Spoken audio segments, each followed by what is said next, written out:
Hello friends, welcome to our channel. Today we're going to take a look at another horrible case with you. The case of Lynn Keel. Rexford Lynn Keel, commonly known as Lynn Keel, was married to Elizabeth Bess Edwards Keel for more than 20 years. In 2005, Lynn was a truck driver, while Elizabeth worked at Micro Back Laboratories. Lynn and Elizabeth lived in a remote house in Nash County, North Carolina. As 2005 ended, they, like many others, were preparing for the new year. However, on January 1, 2006, an unfortunate event occurred. It was a cold day, and the steps outside their house were icy. When Elizabeth stepped outside, she slipped and fell, striking her head on the concrete steps. The injury was severe and ultimately fatal. The medical examiner determined that Elizabeth died from blunt force trauma to the head, and her death was classified as an accident. Elizabeth's sudden death at the age of 42 shocked her husband, relatives, colleagues, and friends. A year later, Lynn Keel decided to move forward with his life. He transitioned from being a truck driver to working in real estate. In 2007, during a work trip to Latin America, Lynn, who was 45 at the time, met Diana, who was 19 years younger than him. Diana, a single mother from Bogota, Colombia, was not only beautiful but also kind. Their relationship blossomed quickly, and inspired by the idea of the American dream, Diana moved to the United States. Diana and Lynn moved into his home in Nash County, where his wife, Elizabeth Keel, had tragically passed away in an accident about a year earlier. Soon after, Diana and Lynn got married, and shortly afterward, they welcomed a son named Max. In 2017, Diana graduated from Nash Community College and started working as an emergency room nurse at Wilson Medical Center. The initial years of their marriage were unremarkable, but over time, their relationship began to decline. Diana confided in her close friend that Lynn was a controlling man who often spoke to her harshly and verbally abused her. The atmosphere in their home was consistently tense. Lynn wouldn't allow Diana to spend extended time alone with anyone.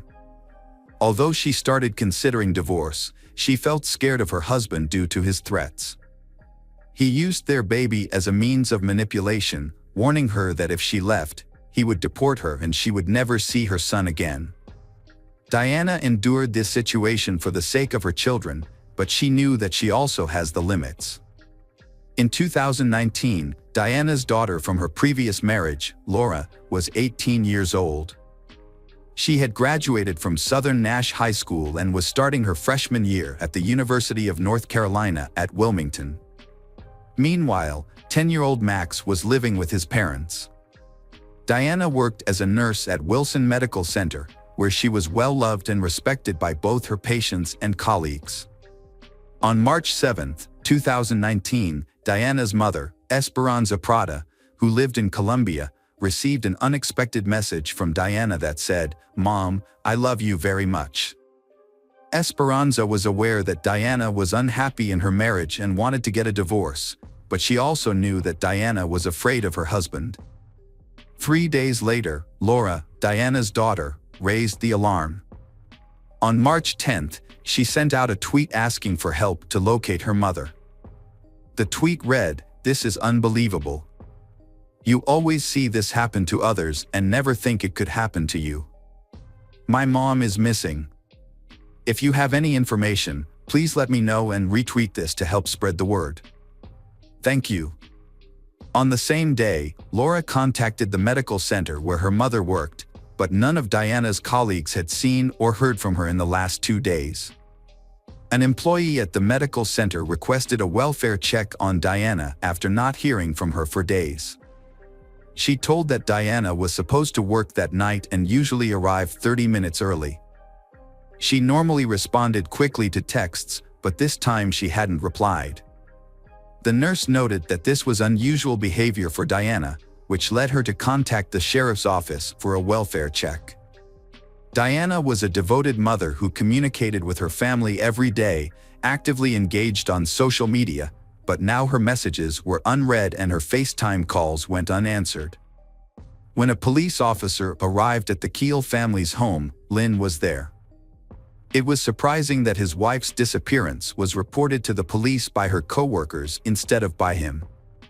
Lynn told the officer that he last saw Diana 2 days earlier, on March 8, when she left the house. Since her car was still parked outside, this raised more suspicion, prompting the police to bring Lynn in for questioning. When asked where his wife was, 57-year-old Keel said she had gone out to run errands and hadn't returned yet. He noted that she sometimes left for a few days. However, his explanation raised suspicions. The man was released without facing any charges. The police to start a search for Diana. Investigators learned she hadn't used her cell phone or bank cards for several days, raising concern for her safety. Her house is in a secluded area with no neighbors who could assist the police. However, detectives found out that on the morning of March 8, Diana and her partner had a heated argument on their front porch. A courier, who delivered a package to Diana that day, was the last person to see her, apart from Lynn Keel.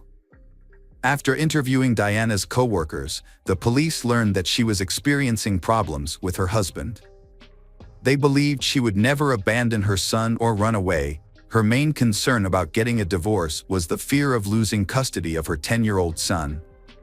Every person the detective spoke to pointed to one potential suspect in Diana's disappearance, her husband, Lynn Keel. Early in the investigation, a troubling detail came to light. 2 years before Diana vanished, Lynn had taken out a life insurance policy on her for over $1 million, naming himself as the sole beneficiary.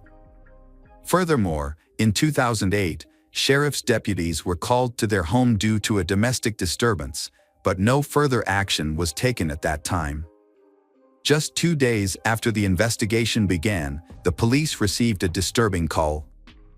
An employee from the North Carolina Department of Transportation reported finding something on Pokes Hole Road.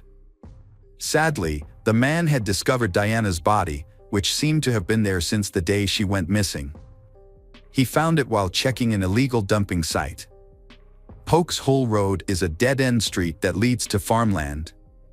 While it was a relief that the body was found, the word relief feels inadequate given the tragic circumstances. It's unclear how long it might have taken for the police to locate Diana's body, which was 30 miles away from her home.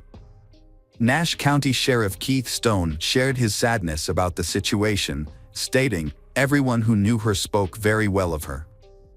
This is a tragic event. What makes it even more heartbreaking is that we now have a 10-year-old child who has lost her mother." He added, "This situation is very difficult. Life is delicate, and seeing a child left without her mother is extremely hard. We have many questions that still need answers, which is why the Nash County Sheriff's Office is approaching this case with compassion, integrity, and commitment. The circumstances surrounding her death are still unclear, but it was evident that foul play was involved." The police identified one primary suspect, Lynn Keel. Upon learning that his wife had been found dead, he expressed surprise. He was taken to the police station for questioning, where he spoke to investigators. Lynn maintained that Diana frequently left for several days but always came back. However, this contradicted statements from Diana's colleagues, family, and friends, who revealed that Lynn tightly controlled her life and even prevented her from seeing her friends. After the interrogation, Lynn was released because the autopsy results were not yet available. Diana's cousin, who lives in Columbia, shared with reporters that Diana moved to North Carolina to pursue the American dream, but instead, it turned into a nightmare. After the medical examiner's report was released, disturbing details about Diana's death emerged. She suffered severe skull fractures and had multiple sharp injuries on the left side of her face and neck. Some of these injuries occurred after her death, suggesting that the attacker may have had a personal vendetta against her. When the police arrived to arrest Lynn and search his home, he had already fled. He was placed on a nationwide wanted list, with reports indicating he might be driving a gold pickup truck and could be dangerous. After being questioned at the police station, Lynn drove his 10-year-old son to his parents' house, took his father's car, and escaped. During a search warrant executed at the home he shared with Diana, authorities confiscated various firearms, including rifles, pistols, and revolvers, as well as swords, a machete, and several knives. Authorities discovered 2 pages from the diary of Diana's 18-year-old daughter in a Dodge Ram owned by Lynn. When the sheriff was asked about the contents of those pages, he said he was not comfortable sharing that information. The search for Lynn was ongoing, and it was revealed that he had left the state, but his exact location was still unknown. Sheriff Stone mentioned that they had received tips regarding Lynn's truck from people in Texas and Florida, but no new information about his capture was confirmed. He urged the public to check local motels and hotels for a pickup truck matching the license plate number provided in a public notice. On March 17, 2019, just 5 days after Diana's body was found, Arizona State Police arrested Lynn, 34 miles from the U.S.-Mexico border.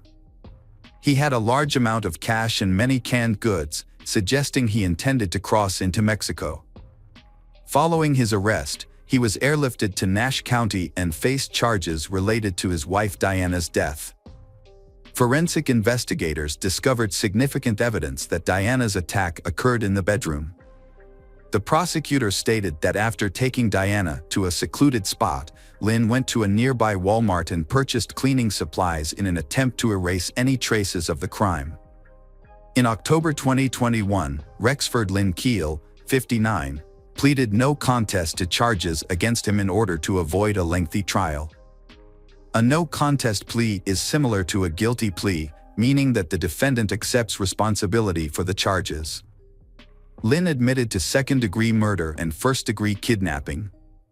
His defense attorneys requested the judge to consider his kidney failure as mitigating factors during sentencing. Diana's mother addressed the court, emphasizing the loss of her daughter and urging women in abusive relationships to seek safety. She appealed to the judge for a strict sentence. Diana's cousin issued a statement from the family expressing gratitude to law enforcement for capturing Lynn, the suspect in Diana's murder. They conveyed their appreciation for the compassion shown by the Nash County Sheriff's Office and the support they had received.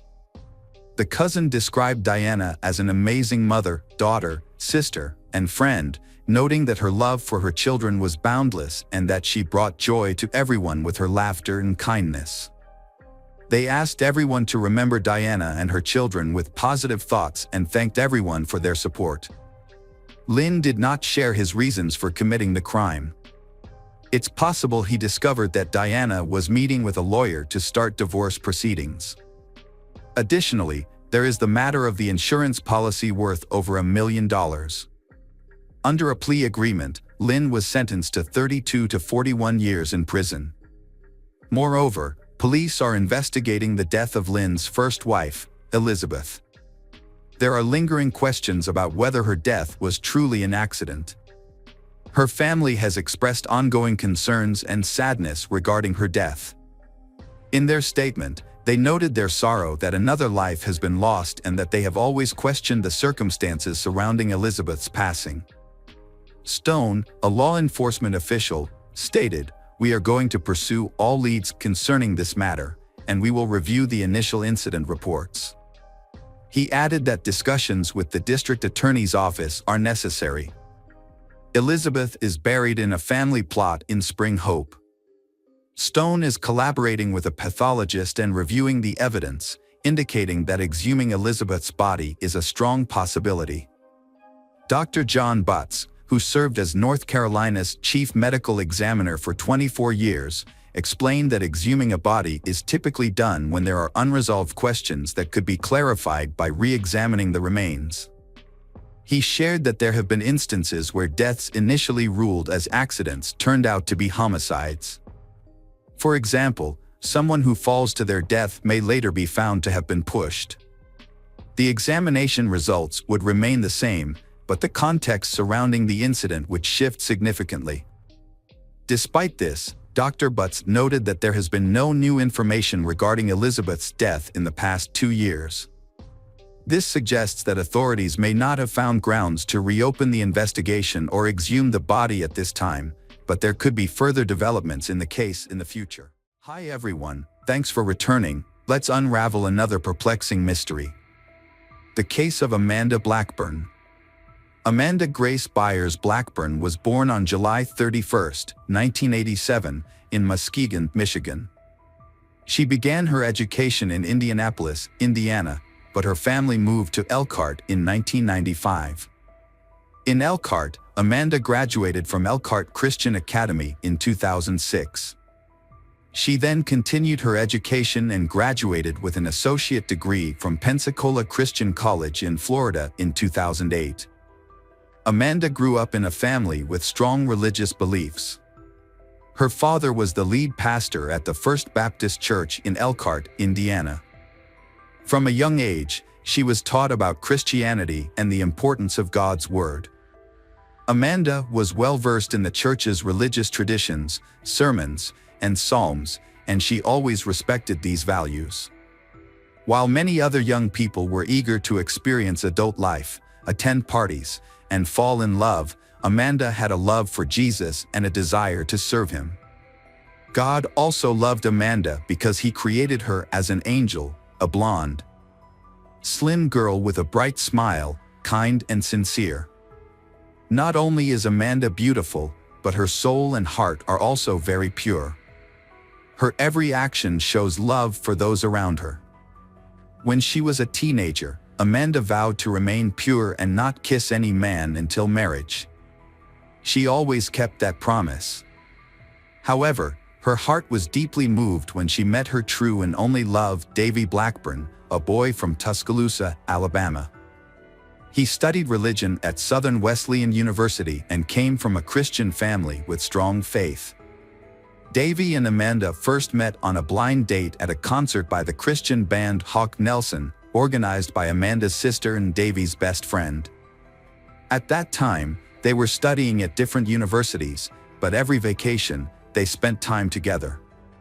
It was a pure and innocent love, not dominated by worldly desires. Davy and Amanda often went for walks together, shared their innermost thoughts and favorite quotes from church books. They always found joy in the little things and loved to joke with each other sincerely. Before returning to school, they held a fake milkshake drinking contest, and Amanda lost. Davy jokingly called her Milk Girl. When he looked at Amanda, he realized that she was the girl he wanted to marry. Amanda and Davy had a long-distance relationship. They kept in touch via text messages and phone calls, spending hours talking to each other. Every vacation, they spent time together. They took their relationship so seriously that they even sought counseling from a psychologist to learn how to communicate better. On August 1, 2008, Amanda and Davy got married. After the wedding, Davy shared with friends that from the moment he kissed Amanda, he felt a special connection between them, and he believed it was part of God's plan for them. On the morning of November 10, 2015, a car parked outside a house on Sunnyfield Court. Davy was returning from his daily workout at the gym. He was about to get out of the car, but a phone call kept him in the car for a few minutes. After ending the call, he leisurely got out of the car and walked into the house. When he opened the door, he froze and his gym bag fell from his hands. His wife was lying on the living room floor in a pool of blood. Davy was confused and in shock. He ran to his wife, did a preliminary check, took her pulse, and urgently called the emergency number. Amanda appeared to be alive. In the living room where the tragedy occurred, everything was in disarray. Furniture was scattered everywhere, and her purse was empty. On the second floor of the house, her child was crying. Emergency services arrived at the house 8 minutes later. The area was cordoned off. The house was packed with police and investigators. She was taken to the hospital. On November 11th, the day Amanda was officially confirmed dead, Davy released an official statement, saying that Amanda had dedicated her life to loving and serving those around her. Amanda had made it her mission to help more people come to know Jesus as their personal savior. Davy believed that through Amanda's death and legacy, more people would find faith in Christ. He affirmed that they would continue the work they had begun in Indianapolis. Davy expressed his strong belief that God was good, that their tragedy was turning into victory, and that the best was yet to come. The murder of Amanda shocked not only the Orthodox family but the entire state. People demanded that the perpetrators of the murders of Amanda and her unborn child be found and punished.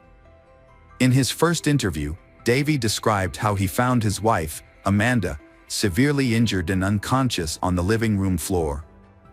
She was only partially dressed, with her underwear lying nearby, face down in a pool of blood. Davy said he left the house around 6 a.m. to exercise and left the door unlocked.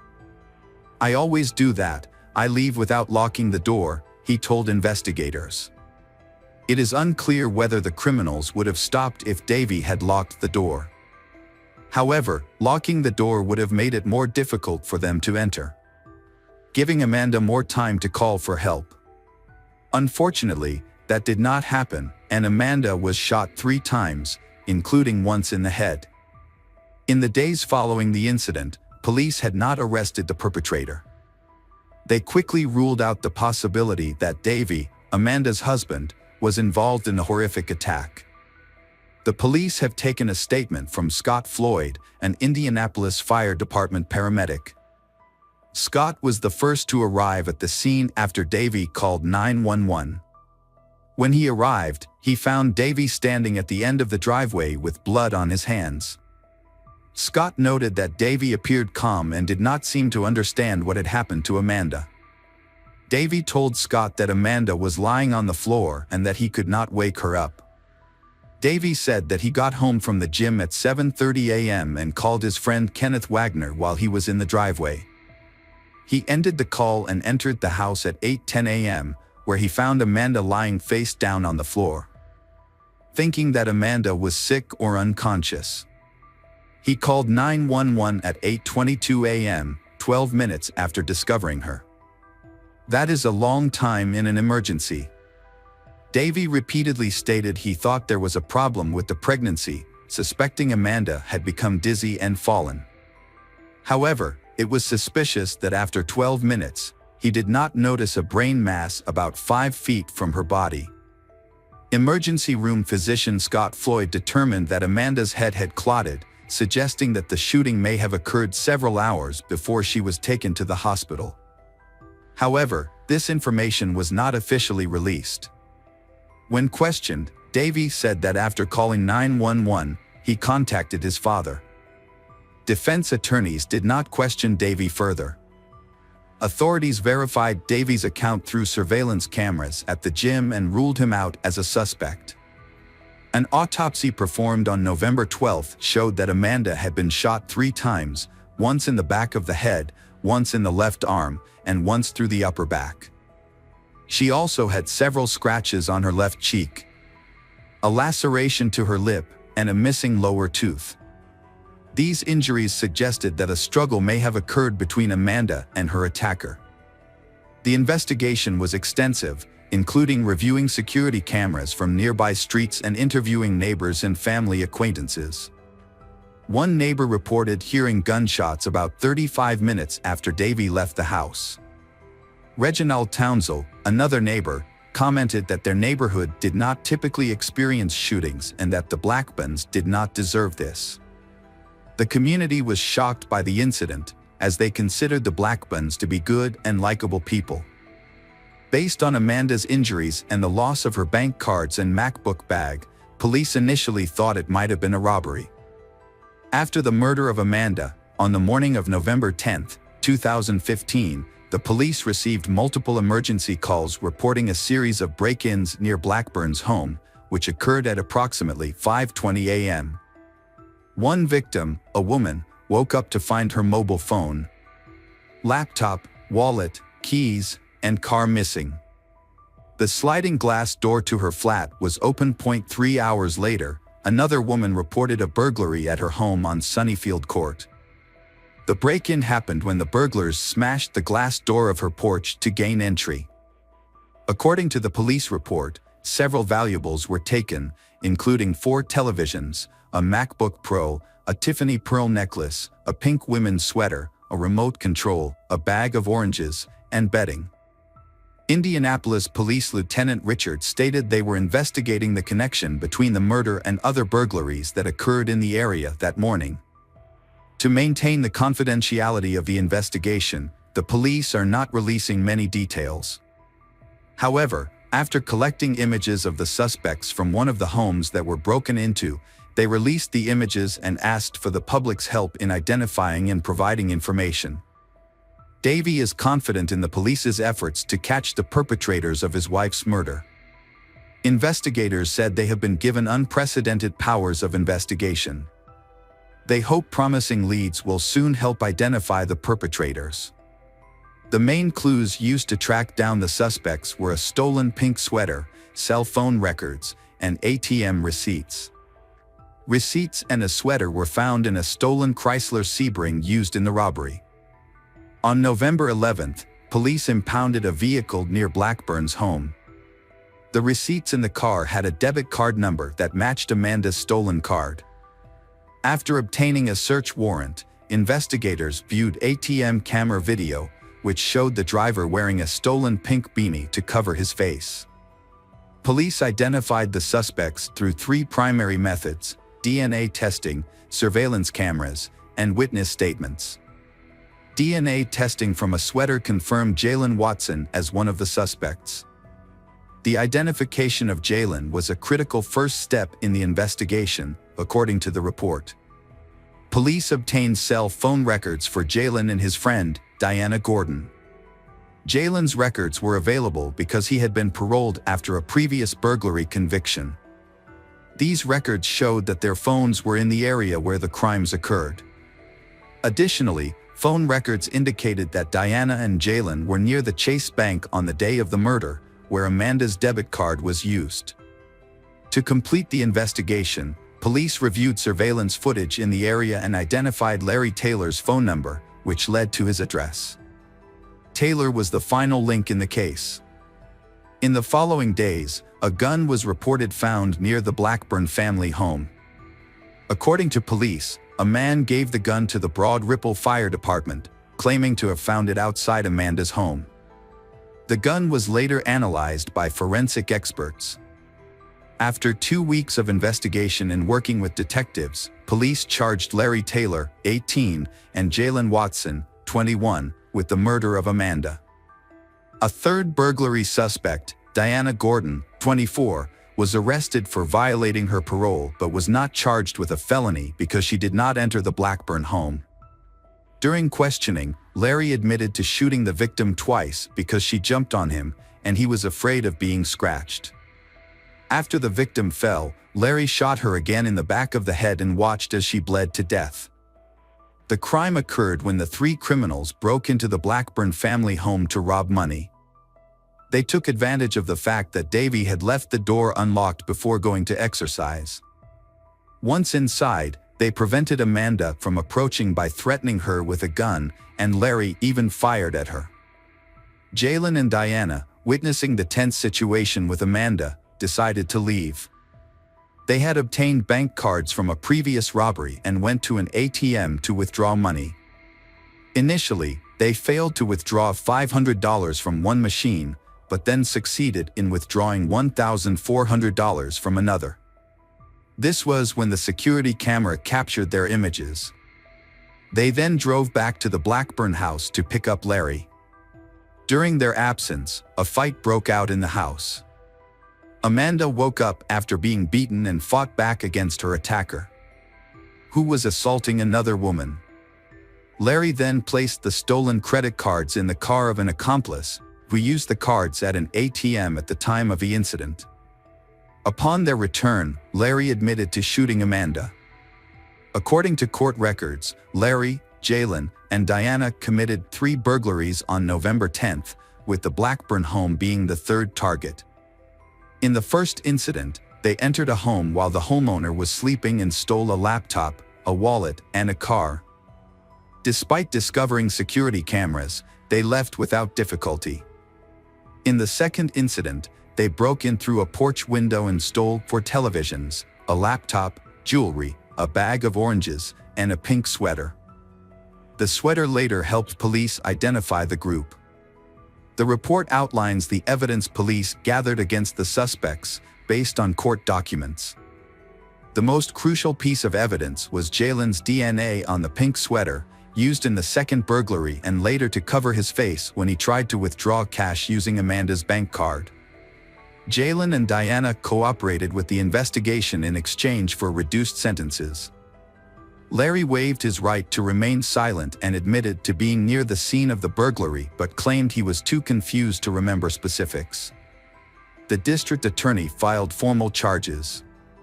Larry faced 13 counts, including the attempted murder of Amanda Blackburn.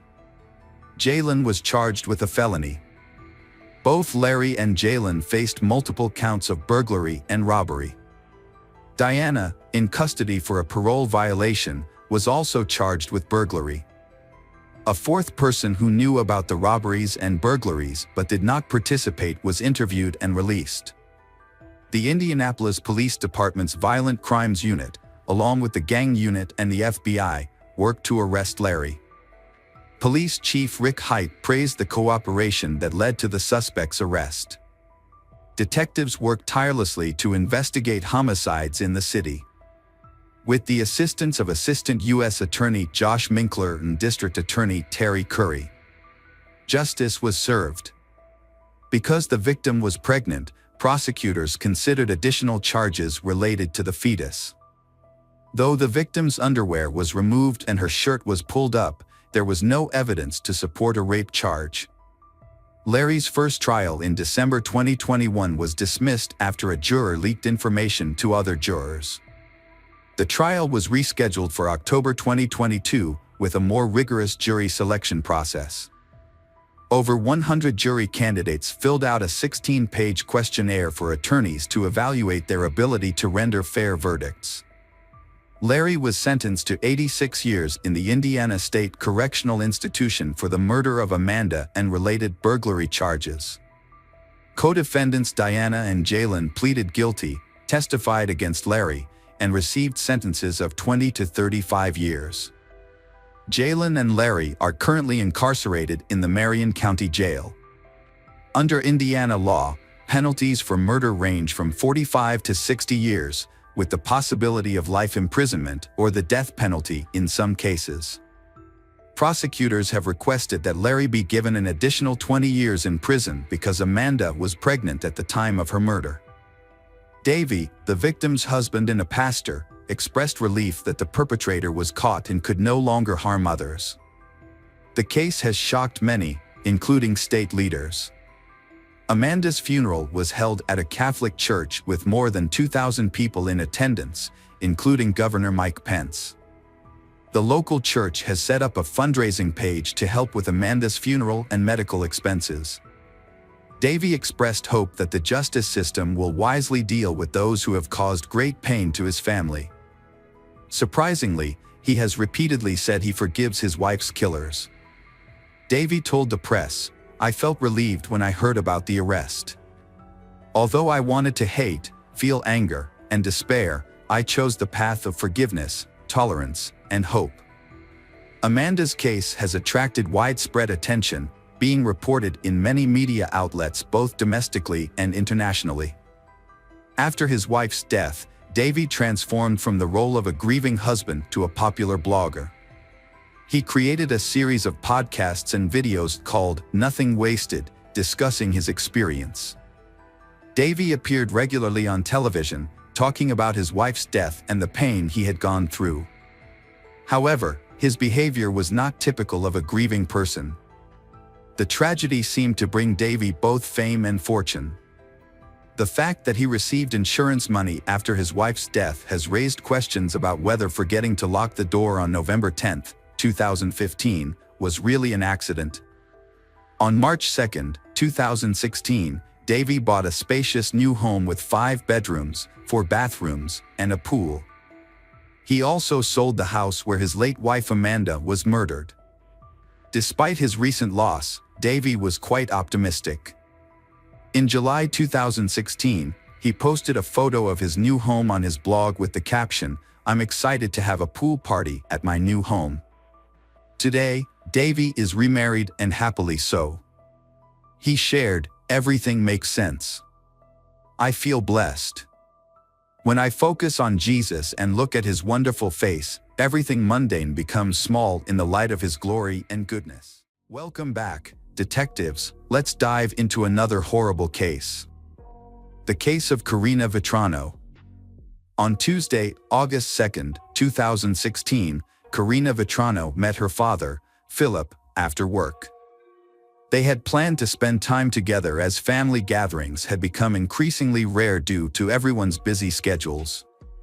Karina was juggling 2 jobs at the time. Philip picked her up and took her to his home, where they shared stories about their week. As Karina prepared to head home, she invited her father to join her for a jog, an activity they often did together. However, Philip declined, explaining that his back was hurting badly and he thought he might need a new prescription or that the change in weather was affecting him.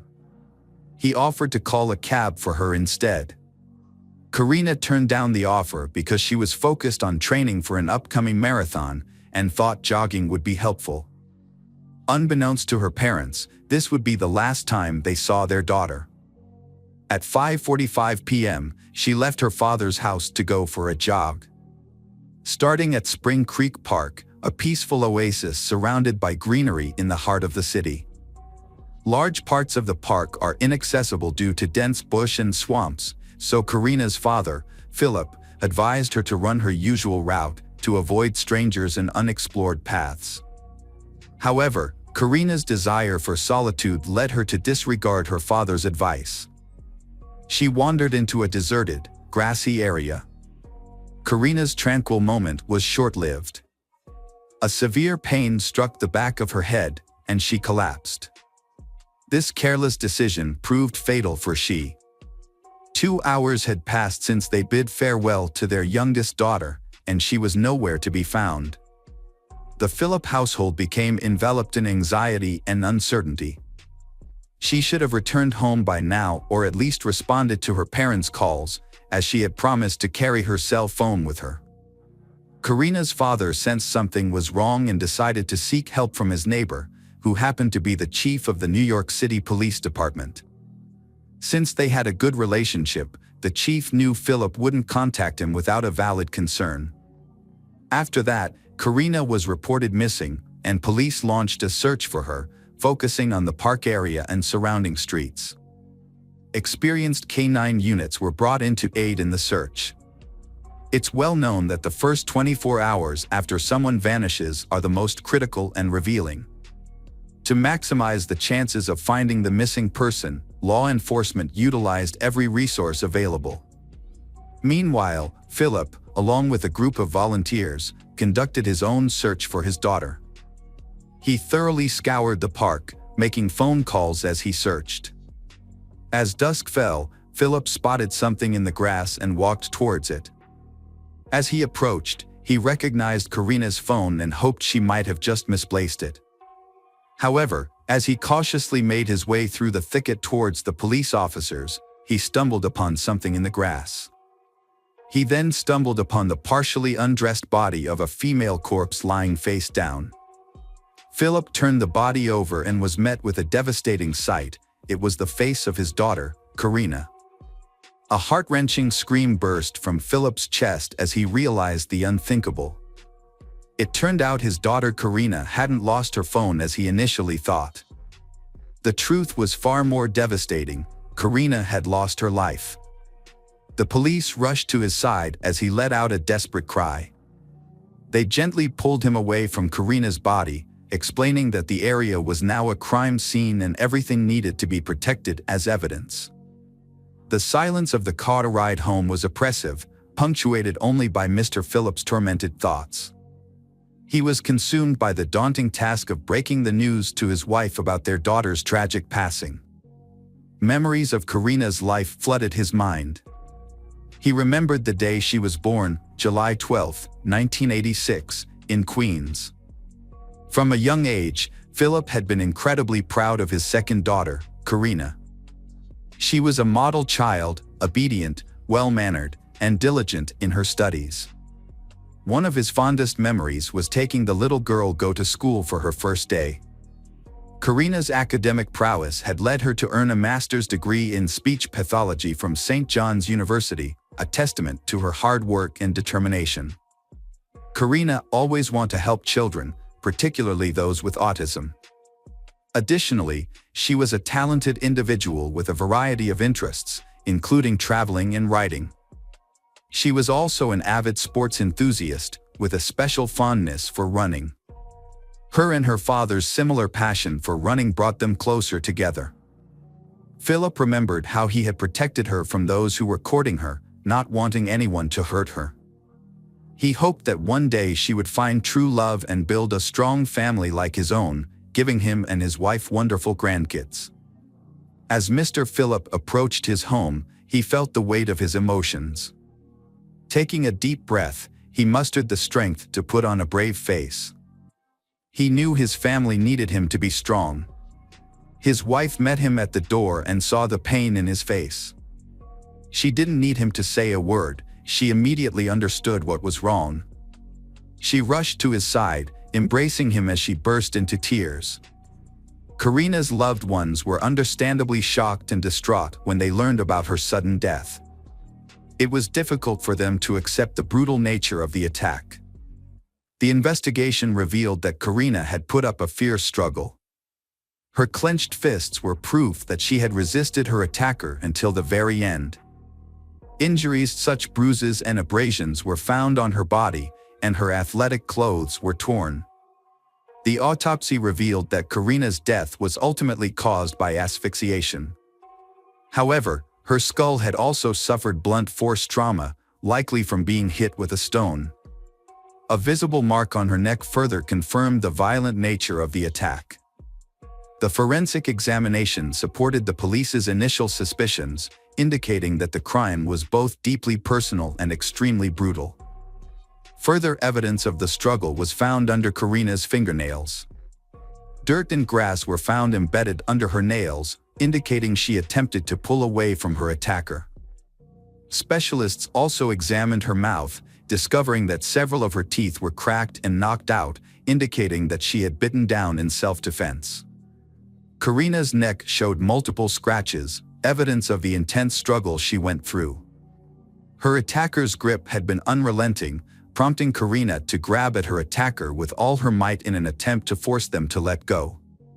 Karina's strong will to survive was evident in her fierce resistance, and she fought valiantly for her life. Following her tragic death, another disturbing discovery found in Howard Beach, Massachusetts, where Karina lived. A second jogger's body was found in a secluded area with dense foliage, causing concern that a serial offender may be at large. To investigate these similarities, geneticists compared DNA samples collected from both crime scenes. DNA samples were discovered on both victims. However, the DNA analysis yielded an unexpected result. The samples did not match, indicating they belonged to different suspects. Notably, one DNA sample was found under Karina's fingernails, on her back, and on her phone. Despite the small amount, investigators were able to successfully analyze the evidence. The DNA found at the crime scene was the only lead in the investigation, providing a way to identify the killer. Given that most murders are committed by someone known to the victim, the police couldn't rule out any possibilities. To explore this, Karina's father submitted his DNA for testing, as he was the first person to discover her body. Unfortunately, the testing was done on the same day as Karina's funeral. Karina's other relatives also underwent DNA testing, but no matches were found. Investigators then conducted interviews with Karina's relatives and friends to determine if she had any enemies. However, everyone they spoke to seemed to respect and love her. As a result, the investigators came up with a new theory. The crime was likely committed by someone who targeted Karina because of her physical appearance and was driven by impulsive desires. Feeling stuck, authorities turned to the public for assistance, offering a $10,000 reward for any information that could lead to the killer's capture. The public responded in large numbers, with over 250 leads, 600 genetic tests, and more than 1,700 reports being compiled. However, despite the extensive effort, the investigation remained unresolved. One major challenge was the possibility that the perpetrator had no prior record of crime, making it even more difficult to identify and catch them. On August 31, 2016, a utility worker reported seeing a suspicious person near the scene of Karina's death. He told police that he saw a man emerge from the bushes in a restricted area of the park and run north. The New York Police Department created a sketch of the suspect based on his description. However, by December 2016, they acknowledged that this individual may have been an innocent bystander. The release of the sketch did not yield any new leads, and the investigation came to a standstill. The Federal Bureau of Investigation joined the case on December 4, 2016. According to the FBI, the perpetrator was likely familiar with the area, especially the park where the crime occurred. This suggested that the attacker may have lived nearby, which is why they thought it was an ideal location to commit the crime without being detected. As a result, the police were cautious not to show their emergence in the area, knowing the perpetrator might be avoiding them to avoid capture. To follow up on the investigation, the police also conducted screenings of local African American men who fit the suspect's description. However, this effort did not lead to any breakthroughs in the case. Detective John Russo, who was part of the investigation, recalled an important detail. He had noticed a young man in a hoodie frequently walking around the park. John even tried to follow him out of curiosity about his strange behavior.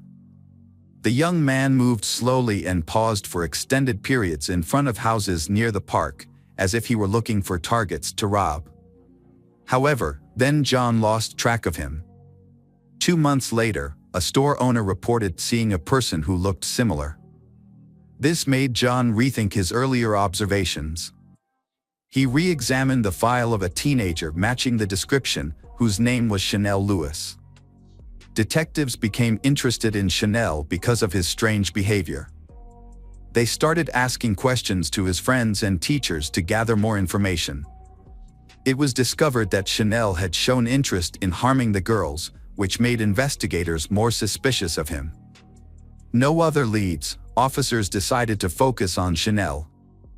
Chanel's life was unremarkable, mirroring that of many young African Americans in Brooklyn's low-income housing. He resided in a housing complex several miles from Spring Creek Park, where he lived with his mother, 3 sisters, and their children. Chanel was unemployed, but despite being diagnosed with paranoid schizophrenia, he managed to graduate from a private school catering to students with emotional and behavioral challenges. Chanel's former classmates described him as a quiet and isolated individual who was frequently bullied and belittled by his peers. He had no close friends and was often ridiculed for his appearance and clothing choices. However, after being teased, Chanel would typically smirk and walk away rather, earning him the derogatory nickname African Lizard. Not everyone saw Chanel in a negative light, though. A classmate named Danielle remembered him as intelligent, with good grades, who would occasionally share amusing videos with her on the bus. Danielle never witnessed Chanel displaying cruel behavior. According to some sources, Chanel once claimed that he wanted to slit the throats of all the girls in high school. He then asked, "What if he bring a knife to school?" However, Dr. Edward Dana, the executive director of Lewis's school, asserted that Chanel never harmed anyone during that time, nor was he disciplined. Despite this, Chanel struggled with bullying during his teenage years, which left him traumatized. Nevertheless, he aspired to work in social services, driven by a desire to help people in distress. Whenever conflicts arose at home, he would often take long walks, frequently visiting a local park. Chanel had a few minor run-ins with the police. 2 incidents occurred in the Spring Creek area for ordinance violations, and another took place in May 2016 for urinating in public. In another incident, a store owner reported he for loitering with a crowbar, but responding officers released him after checking his ID and finding no prior incidents. The police kept this information on record.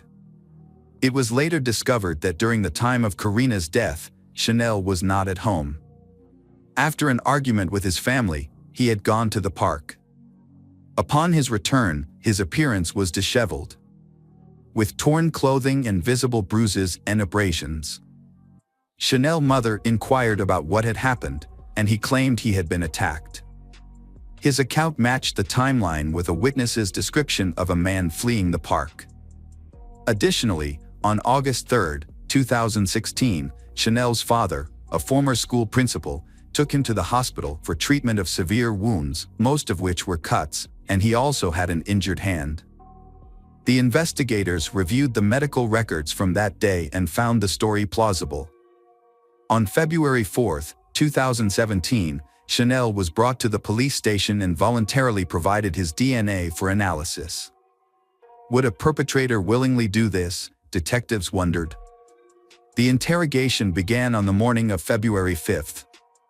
He admitted that he was indeed in the park around 5 p.m. on August 2, 2016, but clarified he was walking on dirt paths, not through the thickets, and listening to music. He confessed to encountering a young woman jogging with her phone in her hand. When asked by detectives if something happened when he encountered her, Chanel nodded and quietly said yes. Chanel's vague answers to investigators left everyone confused. He eventually said he was angry and that what happened happened. Investigators were skeptical of this confession, as it could raise questions for the jury at trial. They hoped Chanel would provide more details. Chanel explained that he had gone for a walk in the park to clear his mind after a family argument. Then he saw Karina walking alone and decided to follow her. He said that as she passed him, he grabbed her by the shoulders, wrestled her to the ground, and hit her in the face about 5 times to stop her from screaming. He said his punches knocked out some of her teeth and he injured her hand.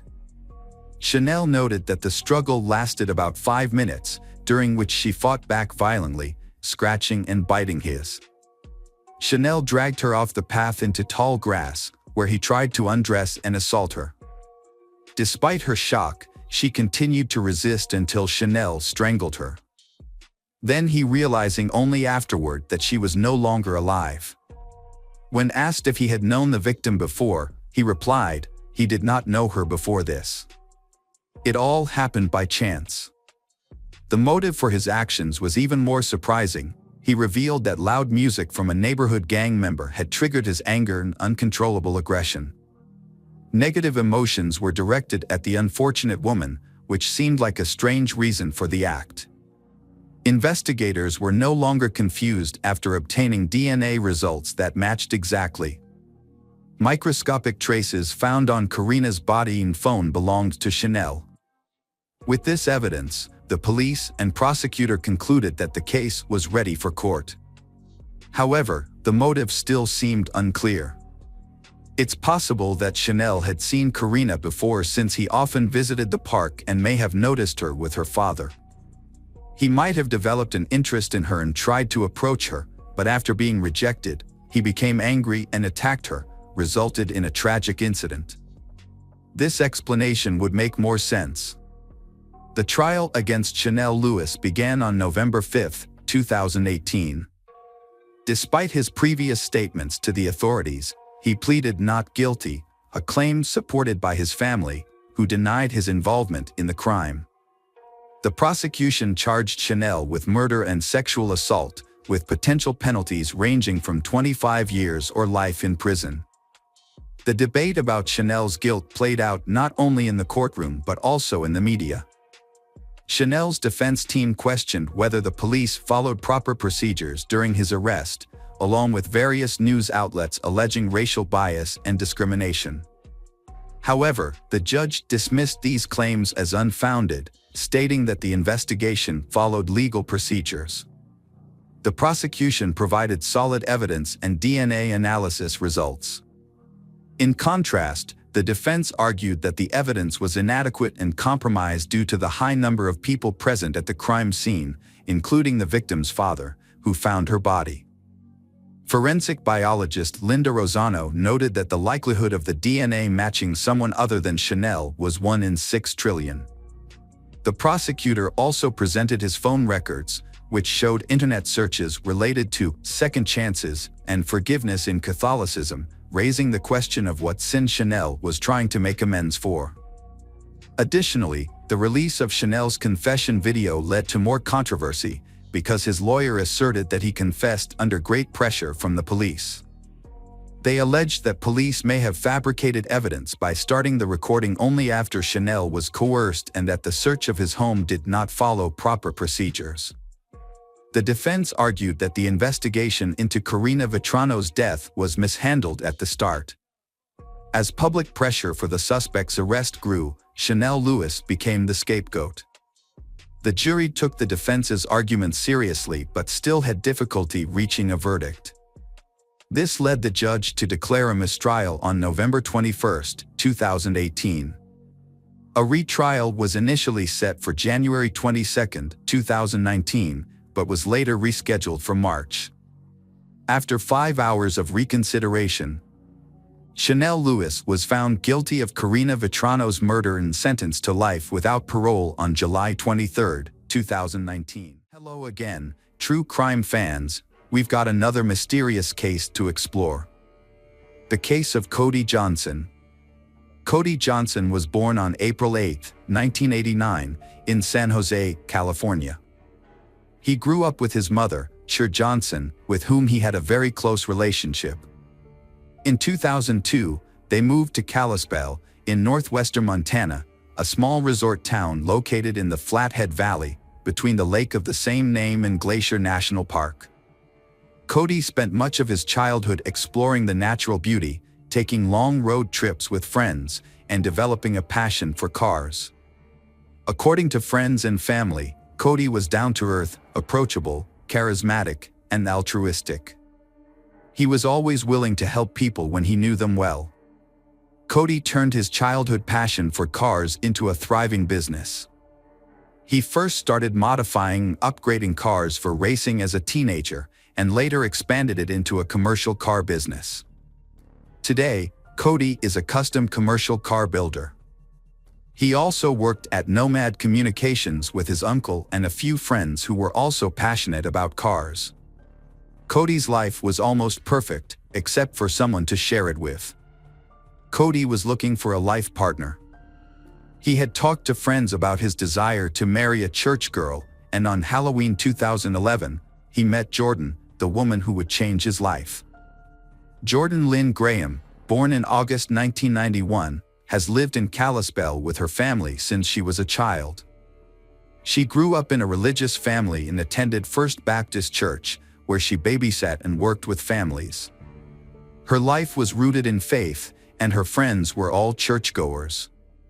She dreamed of becoming a stay-at-home mom and raising a family. Jordan and Cody met on Halloween 2011 and immediately hit it off. Although initially shy, Jordan gradually opened up and started talking to Cody. She shared with him her dream of having a family and her love of nature and the outdoors. Jordan was very interested in Cody, but she was only 20 at the time and not ready for a serious relationship. They dated a few times, but remained friends. Things changed when Cody decided to pursue Jordan more seriously. He joined her church, First Baptist, and began attending her group. Soon, their casual relationship turned into something more, at least for one of them. They started dating officially in November 2011, and Cody was completely smitten with her. He admired her and wanted to be with her 24/7. According to Cher Johnson, After just a few weeks of dating, Cody was certain he wanted to marry Jordan. Even when Jordan told him she wanted to stay a virgin until marriage, he didn't change his mind. However, people close to them noticed that Jordan seemed less infatuated with Cody than before. Some suggested that this could be due to Cody's shyness, but others were concerned about the imbalance in their relationship. They did not show affection in public, did not hold hands, or flirt with each other. Jordan's friends were surprised when she accepted Cody's proposal in December 2012, after a year of dating. Although they thought she was not serious enough for marriage, they were still happy for her. In an Instagram post, Jordan showed off her new ring with the caption, "He proposed. Best early Christmas present ever." The wedding was scheduled for June 29, 2013, and planning began immediately. Cody was heavily involved, as was Kimberly Martinez, Jordan's best friend and maid of honor. Jordan, however, seemed to be the one who was most involved in the preparations for the wedding. She even performed a song that the couple had hired professional songwriter Elizabeth Shea to write. In retrospect, the lyrics seemed rather cold, almost foreboding. However, whenever Kimberly or anyone else mentioned actually marrying Cody, Jordan's mood worsened. She repeatedly asked Kimberly if she was doing the right thing. On the wedding day, she couldn't hide her true feelings about the marriage. She was very nervous, often looking down and seemingly not wanting to make eye contact with her husband during the wedding photos. However, Jordan seemed to calm down well, and by the time it came time for the first dance, she was completely focused on Cody. This happiness didn't last long. The morning after their wedding, Jordan texted her friend from the hotel where they were honeymooning. She hadn't consummated their marriage and had turned her husband down each night since their wedding. She shared her concerns with her friend, saying, "I know he's going to want to be intimate, but I'm really not interested." She also made an excuse, "My period started tonight. I really hope it works because if I'm pressured to do something, I'm going to freak out." It turned out that Jordan was extremely afraid of sex, and a mix of her faith and her true feelings for Cody made her anxious about being intimate with him. The pressure kept building until July 7th, 8 days after their wedding. Cody had planned to go golfing with friends but canceled at the last minute because Jordan had a surprise for him. After attending church and spending some private time at the lake, they joined a few friends for dinner at the local Dairy Queen. Cody went home with Jordan, and that was the last time anyone saw him. Cameron Fredrickson was the first to notice that Cody was missing. Cody was a model employee who always arrived on time before the workday began. However, when Cody still hadn't shown up well into the workday, Cameron decided to visit Cody's new house, which he had bought with Jordan before their wedding. After knocking for some time without a response, Cameron grew concerned and decided to enter the house. Finding no one inside, he began to search for clues about Cody and Jordan's whereabouts. Unfortunately, his search yielded little information. Cameron's concern turned into fear when he discovered Cody's phone in the garage. He immediately realized something was amiss because Cody never went anywhere without his phone, and leaving it behind might indicate that something terrible had occurred. After making several calls, Cameron learned that no one had seen him since the dinner at Dairy Queen at 8:30. He immediately went to the police station to file a missing persons report. And the authorities treated the case seriously from the start. Cameron's distress emphasized the seriousness of the situation. Officer Chaz Zimmerman was among the first to question Cameron. He found it unusual that it was the boss who reported the person missing, rather than the wife. Later that day, Kimberly finally reached Jordan. When she asked about the situation, Jordan explained that she had seen Cody leaving with some friends in a black car with Washington license plates. She mentioned that on their way back from the restaurant, Cody received a phone call that upset him greatly, so she thought it would be best to give him some space. However, later that night, she went to the garage to retrieve her phone charger, which she claimed she had left in their car. On her way back from the car, she received a text from Cody saying he was going to take a ride with some friends visiting from out of town. She informed the police, just as she had told Kimberly, that she didn't know who these friends were. But Cody often mentioned taking his visitors to Glacier Park. She explained to the police that she didn't recognize any of the men and that there had been no argument that night. Regarding Cody's disappearance, Jordan said she assumed he was out joyriding with his friends. When the police asked why she hadn't reported him missing, she said she didn't want to upset him if he returned in a few hours. 48 hours after Cody disappeared, his and Jordan's friends and families gathered at their home, expressing confusion about Cody's behavior. It was unlike him to leave without telling anyone where he was going. Despite this, Jordan insisted on her story until Kimberly challenged her. As the meeting continued, Jordan appeared increasingly uncomfortable. Finally, she became so upset that she threw her wedding ring across the room. While some thought it was a strange reacting mechanism, Kimberly believed something more was happening. She called her friend when she got home. The following day, Jordan was summoned to the station, where the officers questioned her about the inconsistencies in her story. One officer said, "I'm noticing some discrepancies between what you're telling me and the information I've gathered from others." He continued, "I've talked to a few people, and it's crucial for me to know you're being truthful." Jordan responded, I understand. However, the officer insisted, "I believe there's more to it." Sher Johnson met with the police that day, carrying Cody's phone records from the day he disappeared. Concerned about her son, she hoped the mysterious person Cody had called would provide clues about his whereabouts. However, it turned out to be a friend from the car community calling to return a tool to Cody. This friend was quickly ruled out as a suspect because he had a strong alibi. His wife was in labor when Cody went missing. With all leads exhausted, the police refocused on Jordan, who had a story that didn't quite make sense. The breakthrough they needed came on July 10th. A mysterious email from Carmentoni 607 arrived, claiming Cody was dead and the search could be called off. The email said, "Hello Jordan, my name is Tony. There is no need to look for Cody anymore. He is gone." Jordan showed her best friend Hannah the email, Jordan face expressionless, and explained what Carmentoni 607 claimed had happened to Cody. Allegedly, he had slipped and fallen off a cliff in Glacier National Park with his mysterious friends. Hannah was almost overwhelmed when she read the message. She urged a lethargic Jordan to report it to the police. "I'm freaking out." "What are you talking about?" Hannah exclaimed.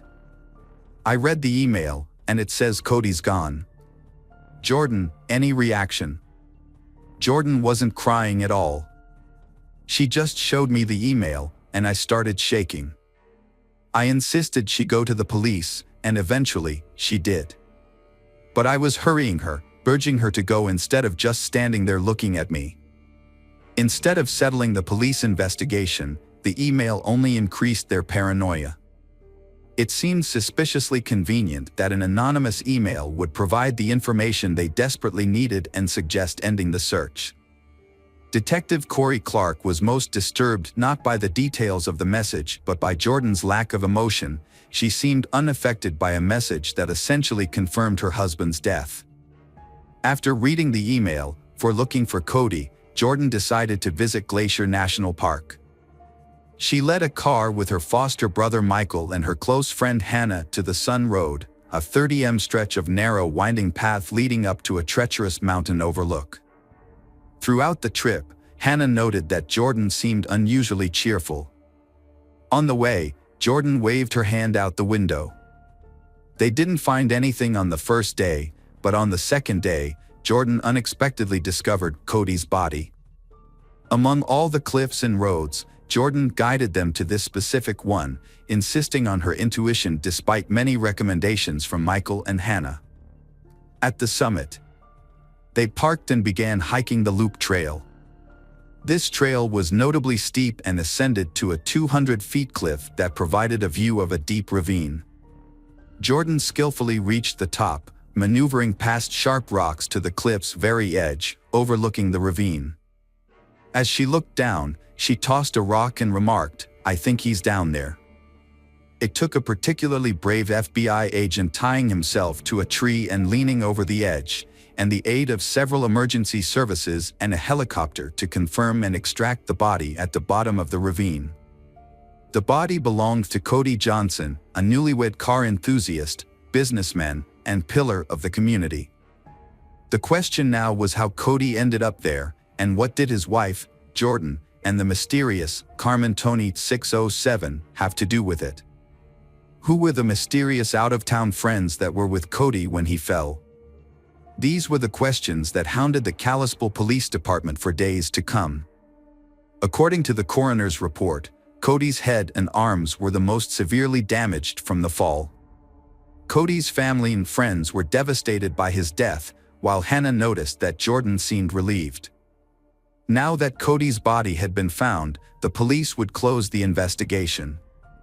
However, the identity of Carmen Tony 607 was still unclear.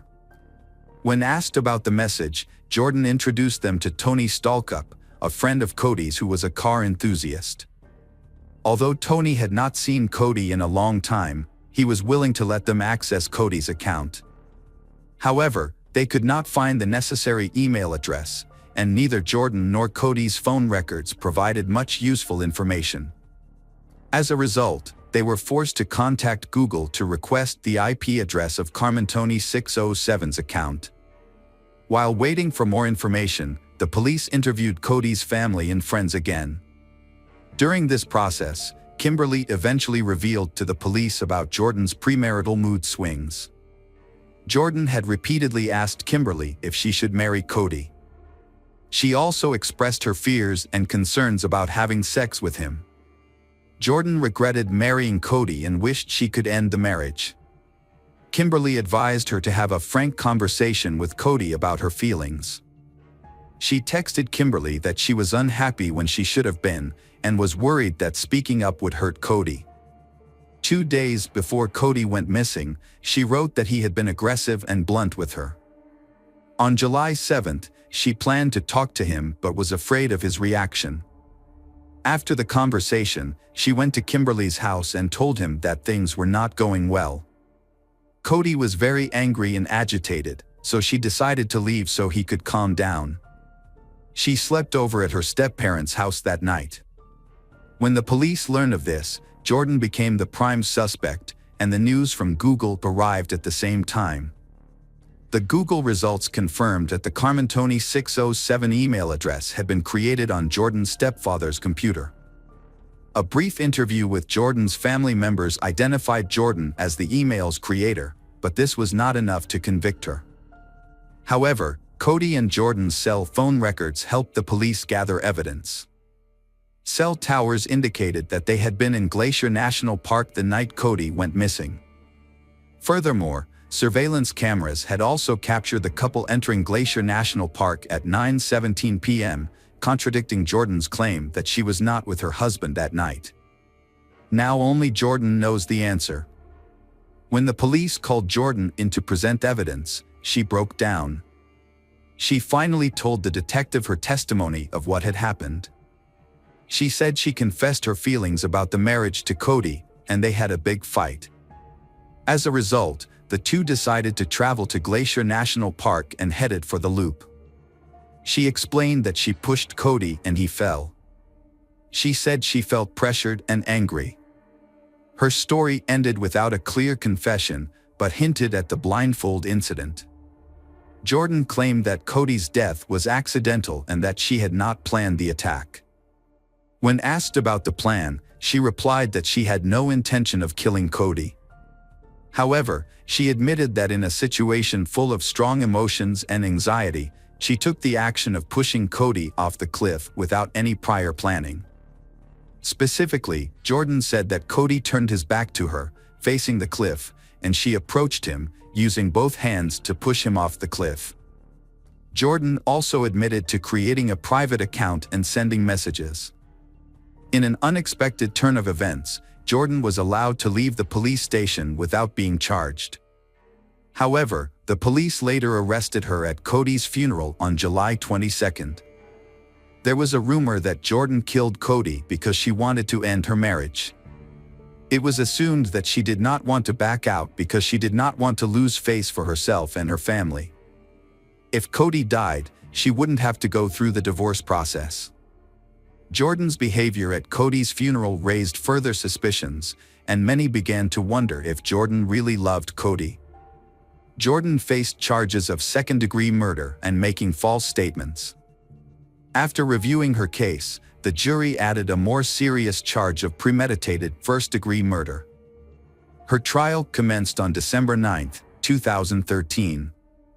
From the beginning, the prosecution aggressively challenged Jordan's account. As the trial progressed, her situation became increasingly difficult.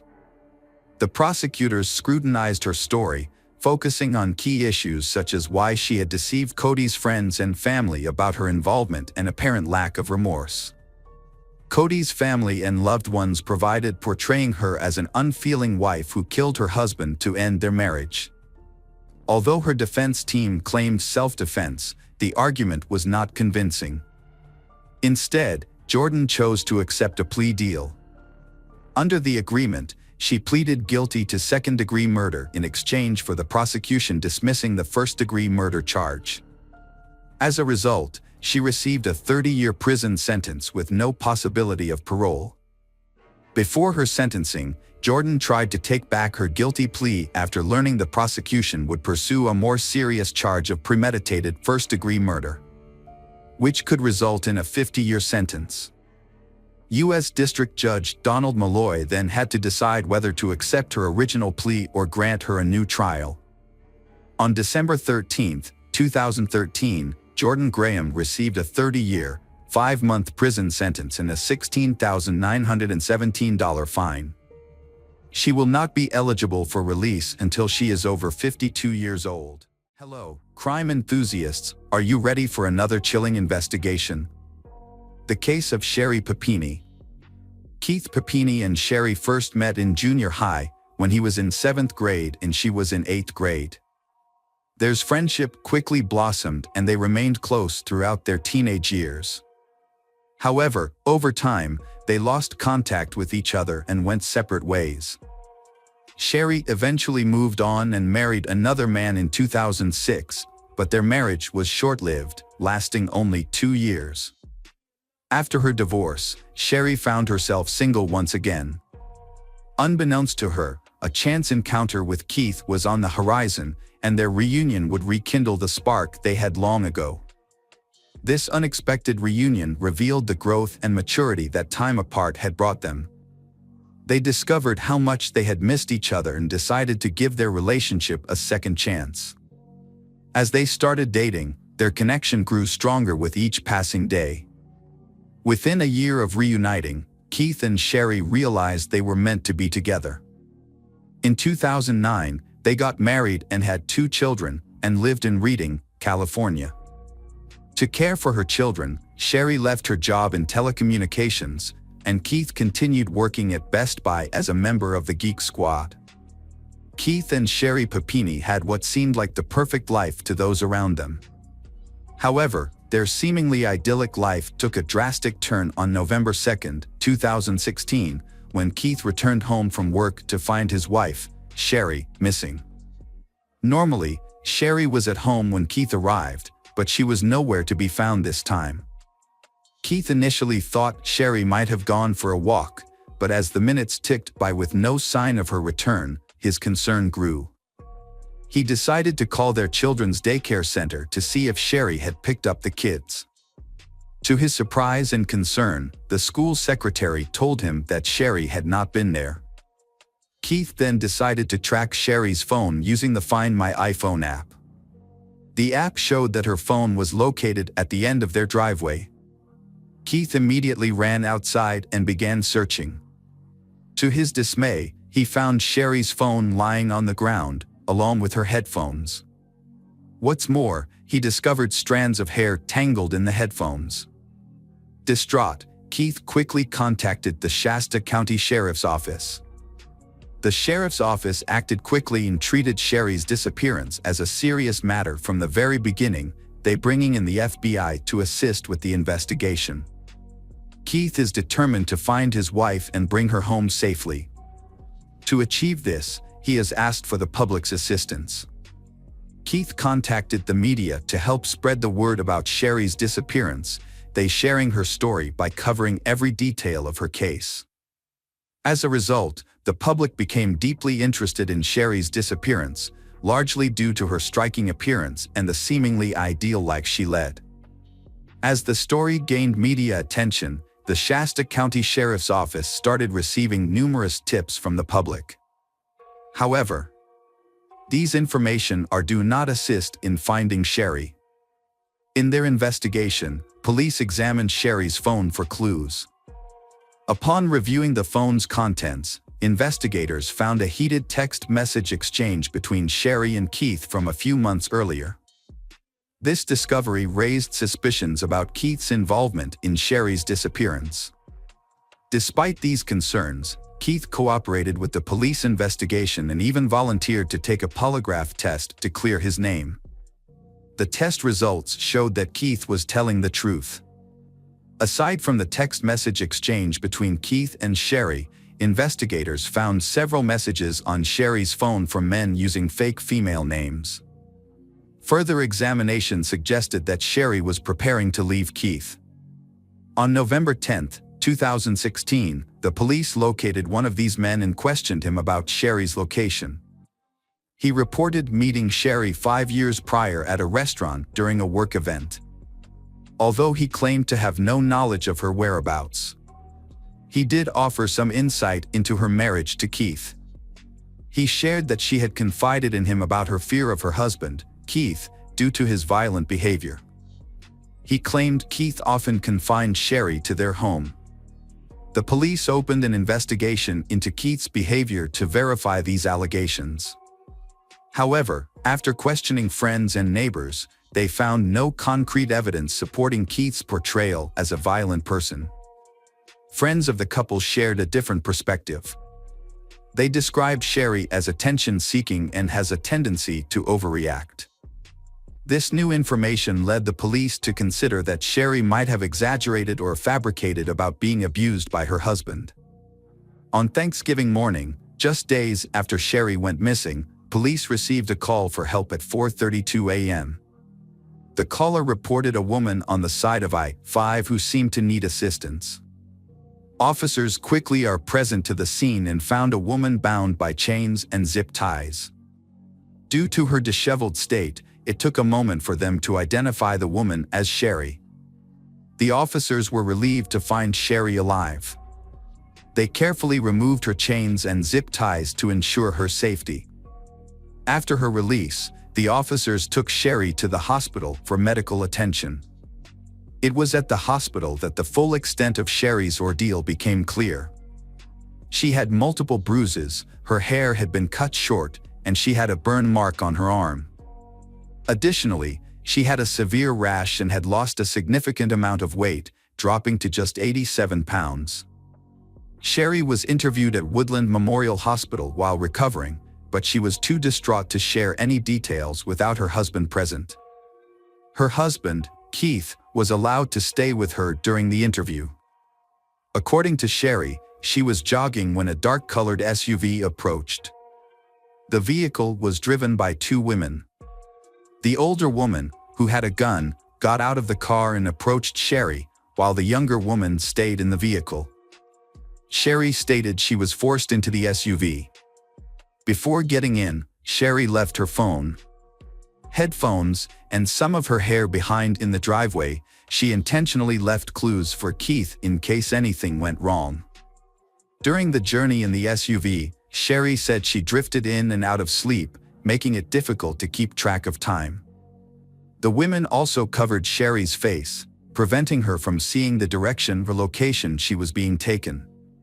Sherry reported that her captors, 2 women, told her that she was taken because a man wanted to buy her.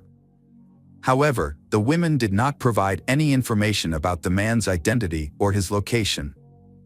As a result, Sherry felt unease and fear, unsure of where she was being taken or what would happen to her during her captivity.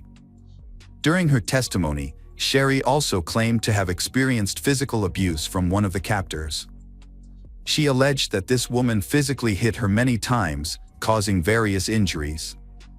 She stated that she was branded on her right shoulder with the word Exodus, which would reportedly make her more appealing to her buyer. Sherry's captors played Mexican mariachi music constantly, of discomfort for Sherry. Throughout her captivity, Sherendra was confined to a small room with boarded-up window. Sherry described the basic but unsanitary and uncomfortable living conditions. In the closet, where she was chained, there was a bucket for her to use for both bowel movements and urination. Approximately 3 weeks after being in captivity, Sherry heard the sound of a gunshot. After that, she never saw the older Hispanic woman again. The other captor, who had been known to remain silent, now communicated more and ordered Sherry into a car, then driven along Interstate I-5. Car suddenly came to a stop, catching Sherry off guard. Startled, she looked around, and was then instructed by kidnapper to exit the vehicle. Sherry carefully got out of the car, feeling both frightened and hopeful. Was this her chance to escape, or was she being led into a more dangerous situation? Without any clear answers, she was left with deep uncertainty. After Sherry's rescue from the side of Interstate 5, the Shasta County Sheriff's Office held a press conference to announce her safe return. During the conference, authorities revealed that Sherry had been abducted by 2 Hispanic women. Unfortunately, this has sparked a wave of racism against Hispanics. In the aftermath of her abduction, Sherry began attending therapy sessions to cope with her ordeal. Fortunately, as a California resident, she became eligible for the Victims' Compensation Fund, which uses state budget to help pay for victims' therapy in the aftermath of the abduction. Sherry has changed her life, giving up her outgoing personality and limiting her social interactions. She now spends most of her time indoors, instead of participating in many of the social activities she once enjoyed. The police released a composite sketch of 2 Hispanic women suspected to be involved in Sherry's abduction about a year into the investigation. However, no new information or leads were received. The police also disclosed that they found male DNA on Sherry's underwear, the same one she was wearing when she was found on the side of the I-5. Authorities confirmed that the DNA did not belong to Sherry's husband, Keith. 2 years after her abduction, the police were still unable to find a match for the male DNA on Sherry's underwear. And the case remained unresolved. In 2020, a significant development took place in the investigation of Sherry's case. The police responsible for her case applied for approval to utilize a new technology called familial DNA analysis, which involves examining DNA profiles to pinpoint possible relatives of the person who contributed the DNA. Familial DNA testing is a crucial tool in solving crimes. It works by comparing DNA evidence to the DNA of known individuals, usually family members of a suspect, to see if there's a match. To aid in the investigation, researchers use genetic markers shared among relatives to narrow down the pool of suspects. In the Sherry Papini case, the police have found new clues when they matched male DNA found on her underwear to family member James Reyes, Sherry's ex-boyfriend. This unexpected result led to numerous questions and changed the direction of the investigation. As a result, the police began to suspect Sherry's ex-boyfriend of being involved in her abduction. To investigate further, the police collected a soda bottle from James's trash and sent it to the forensic lab for DNA analysis in June 2020. The lab then compared the DNA from the soda bottle to the DNA sample found on Sherry's underwear. 1 month later, the lab confirmed that James Reyes was a match to the DNA sample discovered on Sherry's panties the day she was found. The police interviewed James at his home in Costa Mesa, California, about the disappearance of his former girlfriend, Sherry. James stated that he had dated Sherry about 10 years ago and last saw her a year after their breakup. When asked if he was involved in her kidnapping, James initially denied any involvement. However, as the interview progressed, James revealed that he was still close friends with Sherry. He said he was involved in Sherry's disappearance but didn't kidnap her. Instead, he just helped her. According to James, Sherry had contacted him about escaping her abusive husband, Keith. To help her, James arranged for a car, which was rented by one of his friends on November 2, 2016. James used that vehicle to pick up Sherry the next day. Sherry stayed in the back seat of the car during the long drive to James' house in Costa Mesa, lying down the entire time. Once they arrived, Sherry isolated herself in the bedroom for the remainder of her stay. James continued with his daily routine, while Sherry occasionally helped out by cleaning and cooking. During her stay, Sherry started dieting to lose weight. She also asked James to help her harm herself on purpose. Her requests included creating bruises by hitting herself. Sherry asked James to hit her knee with a hockey puck. At first, James was hesitant, but he eventually agreed to her requests. Furthermore, James stated that Sherry asked him to brand the word Exodus onto her right shoulder using a wood-burning tool from Hobby Lobby. James admitted to complying with this request as well. Eventually, Sherry informed James that she had decided to leave his house. Before departing, she requested that James obtain chains and zip ties. Sherry then instructed James drove her back to Redding, California. During the drive, Sherry ordered James to pull over, and he complied. She immediately exited the vehicle, and James drove away. When questioned by the police, James claimed he had no knowledge of the incident Sherry described, involving two Hispanic women. However, when the police visited James's house, they were startled by what they found. The layout of several rooms matched the descriptions Sherry had provided, including James' bedroom and closet, which exactly matched a drawing Sherry had created for the police. Several days later, the police met with Sherry and Keith at the police station. During the interview, the police had evidence that suggested Sherry had faked her own kidnapping, and they were prepared to confront her about it. Before revealing the truth, they asked Sherry if she wanted her husband Keith to leave the room. However, Sherry remained silent. The police decided to leave Sherry and Keith alone for a few minutes. During this time, Sherry shared a secret with Keith. Sherry told her husband that she didn't want the police to find the Hispanic woman who kidnapped her because she felt grateful to the woman for letting her go. As a result, she had no intention of pressing charges against the woman. Keith listened to his wife's explanation but became concerned and scared as her words made no sense to him. He pointed out that even if Sherry chose not to press charges, the woman would still face consequences for her actions. The police then re-entered the room and shared a crucial piece of information. They had obtained a DNA match for the male DNA found on Sherry's clothing. That DNA belongs to James Reyes, his wife's ex-boyfriend. Then, the police informed Sherry and Keith that James had passed a polygraph test, suggesting James was telling the truth. The police believed that Sherry might have faked her abduction, and they claimed to have gathered evidence supporting James' version of what happened. According to the police, they also told Sherry that they had discovered information that suggested her weight loss during her disappearance was intentional. Additionally, they believed the rash on her arms could have been caused by the cleaning products she used at James's home. The investigation into Sherry's kidnapping progressed when police discovered that she had staged the incident. The police found evidence that James had indeed inflicted the injuries on Sherry on her own accord, contradicting her claim that she hadn't seen him since their breakup years ago. Specifically, police claimed to have discovered that James had used a wooden object purchased from Hobby Lobby to brand Sherry. They also discovered that Sherry's broken nose was the result of self-inflicted injuries with a hockey stick. Despite this damning evidence, Sherry continued to deny any involvement in her disappearance. However, James provided the police with details about Sherry's disappearance that only someone with insider knowledge would know.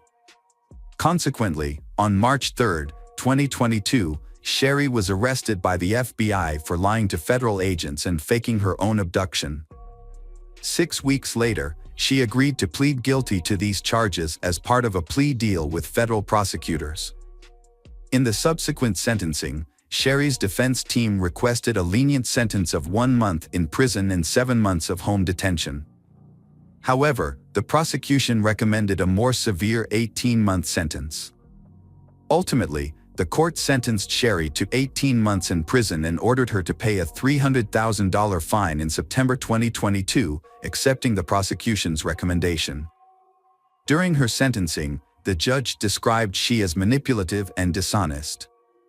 At the sentencing hearing, Sherry apologized to those who had been affected by her actions and acknowledged her guilt. She took responsibility for her dishonesty and the harm it had caused to herself and others. Sherry was released from prison in August 2023 and placed in a halfway house. Her relationship with Keith ended on the day of her arrest in March 2022, when Keith learned the truth about her actions.